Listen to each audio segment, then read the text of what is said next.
Welcome to the Rewards Master. As we come to the close of 2025, I'm doing what most of us who have a large portfolio of credit cards are having to do, which is go through them and decide which ones are keeper cards, which ones are long-term, and which ones am I going to get rid of? Which ones no longer have a place in my wallet or in my desk or anywhere in my setup.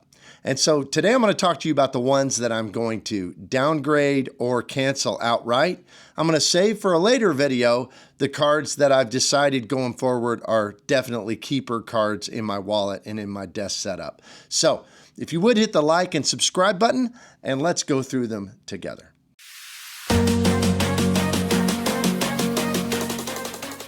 Now, I have several different cards that I'm going to examine in this video that I have gone through and I have poured over and decided, well, is this something that can work in my wallet or not? And some of them are former spending cards. In other words, they're former wallet cards that I carried around. And that's one of the 4 designations of cards that I have, both the wallet cards that you actually use for everyday spending.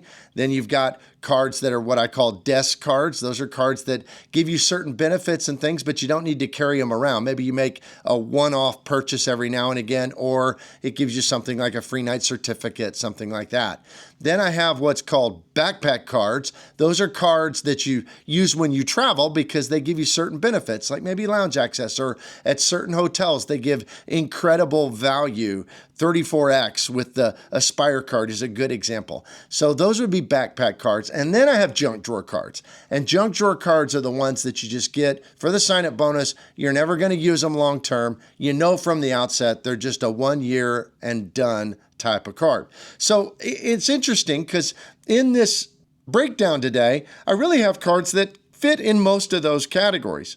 Now, the first one I'm going to mention is, I actually have 2 of them. Both my player 2 and myself, we both have the Hawaiian Airlines credit cards.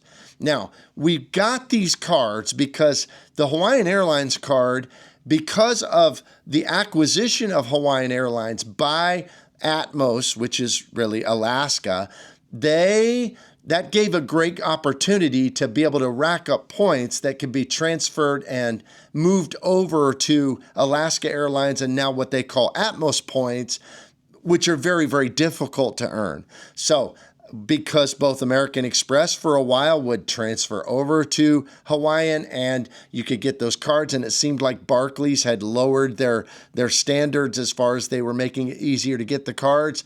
Both she and I both got an Alaska Airlines card, and I think we both got an 80,000 point sign-up bonus. So those are $95 a year annual fees.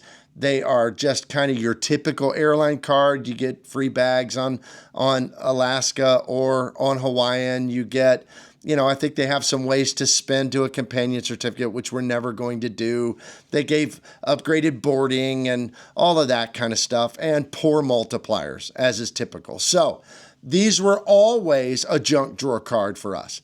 They've never been anything else. We used them, we spent on them to get our sign-up bonus, and then, of course, we moved those points to Atmos. That's always what we intended to do, and that's pretty much where they're at. So the intention is to cancel both of these cards because, we don't really have a need to stay with Barclays either. So that's the plan with these Hawaiian Airlines cards. The next one I'm for sure going to cancel is the American Express Business Green Card. Okay, this is like one of the worst credit cards that there are. I mean, it is so bad. Basically, it's a 1X Amex membership reward point card that costs you almost $100 a year, and it gives you nothing else for it. But the reason I even have it is I didn't apply for this. I downgraded a business platinum to it because I was hoping to get an upgrade offer. I have not yet gotten an upgrade offer. So this is kind of contingent. If I do get an upgrade offer to either the business gold card or the business platinum that I like before this card's annual fee is due, I might do the upgrade. But otherwise, this card's going away because it's absolutely atrociously bad and it has no place in my wallet, and it's just a waste of almost $100 a year. The next one that's going away is the Barclays American Airline Red Aviator card. I have that one. Now, Nona has the Aviator Silver card. That one's probably not going away because I think we'll probably product change that to the Globe card if we don't decide to apply for the Globe card independently of that to get the 90,000 American Airlines points. I haven't decided yet because there's other cards we want to get for her. So we may be either canceling that card or product changing it when it gets finally bought out by Citibank. But when it comes to my Red Aviator, I already have the executive card with Citi, with American Airlines. I already have the Globe card. I don't need another American Airlines card. So unless they let me product change it, which I don't think they will, but unless they let me product change it to like a custom cash or double cash or something like that, this one is going away. It's going to be canceled. Next is a difficult one, and I haven't fully made the decision, but I'm leaning towards canceling right now on my Bank of America Alaska Ascent card. Now, it was formerly just the Bank of America Alaska card, and it's, again, right at about $100 a year. It is just your typical airline card with Alaska. We got the sign-up bonus, and after that, it just doesn't earn well enough to earn a place in my wallet setup as far as a card that I'm going to spend on. And yes, it does have some benefits. It could technically be a desk card if you wanted to put enough spend on it to be able to get companion pass, things like that. But I think even though it's a low spend threshold, maybe $6,000 a year, something like that, I don't actually use it to fly in Alaska because I don't live anywhere near where Alaska flies. We use those points to fly on American and on other partners. So I just don't think. Now, I might consider trying for the Atmos Summit card, and if I can't get it through both applying for it and getting a sign-up bonus, I could upgrade this card to it. So it's not for sure that I'm going to cancel this card, but I think I'm leaning towards it very, very heavily.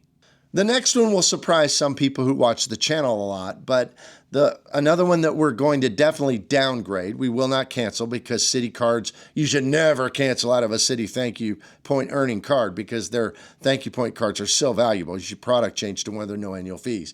And that's what we're going to do with the Strata Elite card. Now, we love the Strata. I love the Strata Elite card. I did a defense of it with Points with Philip not long ago. As I said, that I think for some people, it's just as good as the Amex Platinum card. It's a great card, but we don't need it because I have the Citi Prestige card. Their older, very, very good premium card.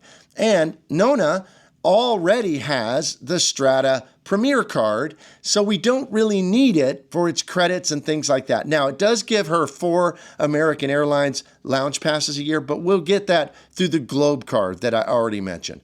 So it's a very, very good card. We will downgrade it either to a custom cash or a double cash, and that's what we'll do with it. So, and then, but I like the card. I mean, I think it's great. I may get it myself at some point in the future, but it's not really one that we need when we honestly evaluate what fits within our setup. The next is the Amex Business Gold card, and this is probably a downgrade card or an upgrade card, either one. If they give me an upgrade to the Platinum and it's a good upgrade offer and I have the spend to do it, I'll probably do that. If they don't, then I'll probably downgrade it to the Business Green card again and hopefully try to do the upgrade downgrade thing again. But when it comes to these business Amex cards, that's kind of my system. It's an upgrade downgrade system because they just don't have a place in my regular spending. And although they do have some credits, they don't rise to the level of necessary credits where that would make them a desk card. They just basically end up being an upgrade downgrade card in the junk drawer category, which leads me to the last card on my list. And that is a card that I love. I absolutely love it. It's one of my favorite airline cards in the world. Maybe if I had to rank them all, it's probably my favorite airline card. And I just don't have a use for it anymore right now. And so that is the Delta Reserve card. The Delta Reserve card is awesome. For the $650 a year, you get a free companion certificate, which we use for almost the $600. It's that valuable. Then you get a lot of great credits, a Delta Stays credit, you get a rideshare credit, you get all sorts of a Resi credit. I mean, it's really good. And I love this card. It gives access to Delta clubs. It also gives access to Centurion lounges. It's a great card. I just don't fly Delta. So Because I want access to it someday, I'm going to downgrade it probably to a gold card. The gold card pays for itself because the Delta Gold gives a hotel credit that's worth more than the card's annual fee. So I'll probably downgrade it to that. If they do give me an upgrade, I might do that in the future. So it's going to kind of move into that upgrade, downgrade group of cards as well. So those are the cards that I'm sifting out of. Let me know what you think down below. Maybe I missed one of these. Maybe I should keep it. Maybe it's a keeper and I'm overlooking its value. Let me know in the comments. Tell me if you've got some that you finally pulled the trigger on and you're going to either downgrade or get rid of. Because, we all have to do this periodically, is go through our cards and make decisions. Hope you have a great one. We'll see you here next time.